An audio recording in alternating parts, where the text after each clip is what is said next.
So to start, I noticed that the hair care is next to the personal care, pharmacy, and beauty aisles. And when you walk in, the first thing you see is the drugstore products, which is like Pantene, Dove, Garnier, and even Native, which are in other stores. So it's for a very specific customer, a more budget-friendly customer. And then you have the higher end, which has like Nexus, Pureology, those types of brand, which is for customers who wish to spend a little bit more on their hair product. And then I'm just showing a little bit more of the high-end hair care like Joico, which is another hair care option that's a little bit less than Pureology. And then you'll notice that the hair care options transitions into curly and wavy hair. And at the bottom, you'll notice a lot of oils and gels and hair care treatments in the curly hair section. And then there is another section beside that for curly hair, which has more shampoos, conditioners, and other things like that rather than masks and gels. And even within these products, you can see that they're using a lot of butters, or like in the Shea Moisture, you can see that it had a lot of shea and coconut oil in it. And then this Millie has more almond oil in it. And here I'm just looking at other products, but one thing that I can gather right now is that a lot of these brands are targeting their ingredient collections and their product formulation to specific hair types. For example, this Dove conditioner doesn't have those heavy oils and butters in it, so it wouldn't be that great for curly hair, but it might be good for someone who has more wavy or straight hair. This is when I started to notice marketing on the bottle, like this higher end one guarantees no parabens or silicones, versus the drugstore one I was just looking at. Nowhere on their bottle does it guarantee that, meaning that to the higher end customer, not having those certain ingredients matters more than someone who is buying drugstore. I also noticed that there are no products targeted towards men in the main hair care aisle. Rather, a lot of it is gender neutral packaging, so grays, muted colors, white, things like that.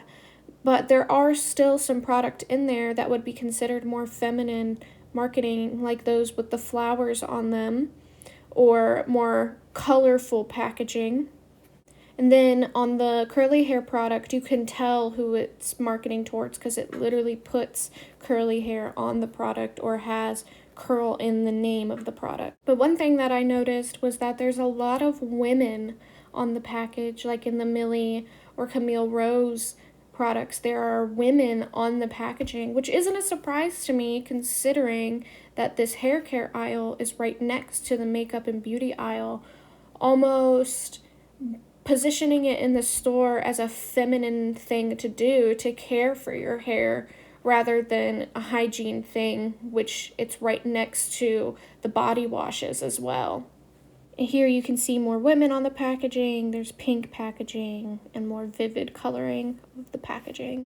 This is when I found the male hair care aisle. It's less like an aisle and more like an end cap. It sits right beside the hair care.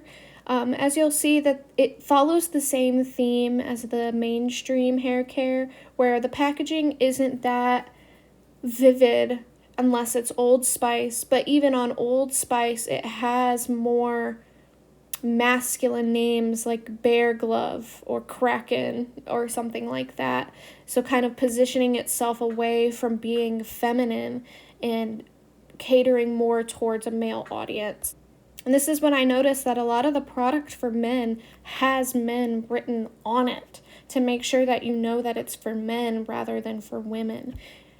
So there's a segregation between male hair care versus female hair care. And the main aisle for hair care is mostly products targeted towards women or unisex rather than men.